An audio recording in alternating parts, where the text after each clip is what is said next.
এবছরে প্রথমবার আইসক্রিমের রেসিপি তোমাদের সাথে শেয়ার করব। নমস্কার বন্ধুরা, তোমরা সবাই কেমন আছো? আশা করি অনেক অনেক ভালো আছো, আমিও ভালো আছি। আইসক্রিম এবার প্রথমবার বানিয়ে নিতেছি, তো তোমাদের সাথেও আমি শেয়ার করতেছি। আশা করি তোমাদের আমার আজকের ভিডিওটি অনেক অনেক ভালো লাগবে। তো বন্ধুরা, প্রথম থেকে শেষ পর্যন্ত ভিডিওটি দেখা তোমাদের জন্য অনুরোধ আমার এটাই। তোমরা প্রথম থেকে শেষ পর্যন্ত ভিডিওটি দেখো না একদমই। তো আম খোসা ছাড়িয়ে নিতেছে, আম নিয়ে নিলাম একদম 5-6টা আম নিয়ে নিলাম। আম নিয়ে যেতটুক দেখি আগে কেটে দেখবো কতটুক হয়। তো বেশিও আইসক্রিম ফ্রিজে রেখে রেখে খেতে আমার কাছে মোটেও ভালো লাগে না। তো এখন এই যে কেটে নিতেছি, প্রথমে একটা খোসা ছাড়িয়ে নিলাম, খোসা ছাড়িয়ে তো এখন আরেকটাও কেটে নিতেছি। তো এটা আর অন্যভাবে কাটতেছি, তো সেটা আমি আবার তোমাদের সাথে শেয়ার করতেছি। তো তোমরা আমের আইসক্রিম তোমরা কে কে বানিয়ে খেয়েছো অবশ্যই আমাকে জানাবে। তো সবাই তো আমের আইসক্রিম বানিয়ে থাকে, তো আমি এবছর প্রথমবার আমের আইসক্রিম বানিয়ে নিতেছি। এখন এই মিষ্টি মিষ্টি আম পাওয়া যাবে, তো এই আম দিয়ে আইসক্রিম খুবই ভালো হবে। তো সেজন্য আমার আইসক্রিমের রেসিপি দিতে অনেকটাই দেরি হয়ে গেল।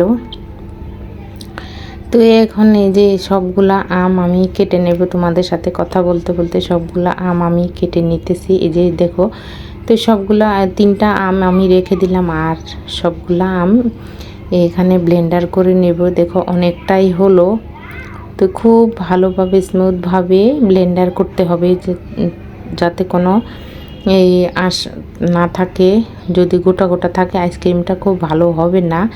তো তোমরা দেখতে পেলে ব্লেন্ডার করে নিলাম, তো খুব সুন্দরভাবে ব্লেন্ডারটা করে নিতেছি। তো ব্লেন্ডার করতে আমি বাদাম দিয়ে দিলাম, তোমরা দেখতে পেলে ব্লেন্ডারের সঙ্গে বাদাম দিয়ে দিলাম, আর এখানে দুধ দিলাম।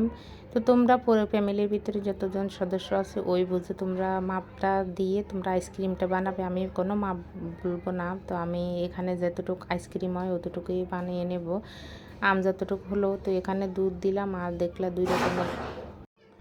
2-3 রকমের দুধ দিলাম। এখন 2 চামচ চিনি দিয়ে দিলাম। তো তোমরা চিনিটাও তোমাদের ওই আন্দাজ মতন দিবে। হ্যাঁ, খুব ভালোভাবে এবার মিশিয়ে নেব। একটা বলক আসলে আমি তুলে নেব, যেহেতু আমার লিকুইড দুধটা অনেক জাল দিয়ে দিয়ে ঘন করে আগে নিলাম। তো এর ভিতরে আবার 2 রকমের দুধ পড়লো, তো দুধ একদমই ঘন ঘন হলো। তো এখন আমের লিকুইডটা দিয়ে দিলাম। আমের লিকুইডটা দিয়ে একটু মিশিয়ে একটা বলক আসবে, তারপরে আমি নামিয়ে নেব।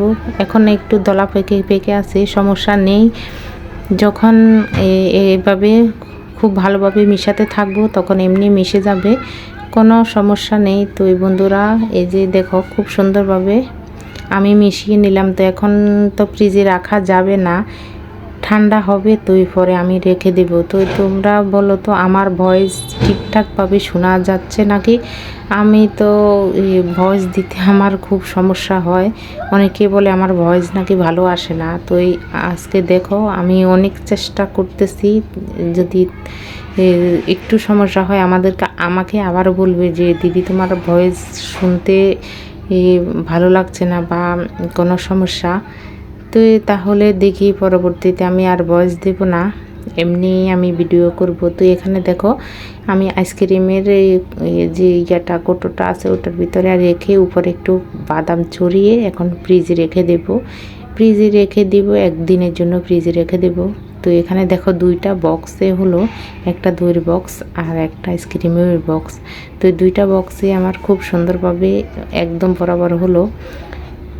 তো এখন এই যে পরের দিন দুপুরবেলা এখন আমি আইসক্রিমটা তুলে নিলাম। তো একদম এই আইসক্রিমটা মাপ হলো, তো সেজন্য একটু এভাবে হলো, কোনো সমস্যা নেই। কিন্তু আইসক্রিমটা ভীষণ মজা হয়েছে, ভীষণ টেস্টি বন্ধুরা। একদম চিনি বাদাম সব কিছু পারফেক্টলি হচ্ছে, কোনো কিছুতেই কোনো বেশি কম হয়নি, খুব ভালোভাবে হয়েছে। তো আমার আজকের আইসক্রিমের রেসিপি বন্ধুরা তোমাদের কাছে কেমন লাগলো অবশ্যই জানাবে। ভালো লাগলে লাইক দিবে, শেয়ার করবে, কমেন্ট করবে। তো আজকের মতন আমার আইসক্রিমের রেসিপি এই পর্যন্ত। তো তোমরা সবাই ভালো থাকো, টাটা বাই বাই।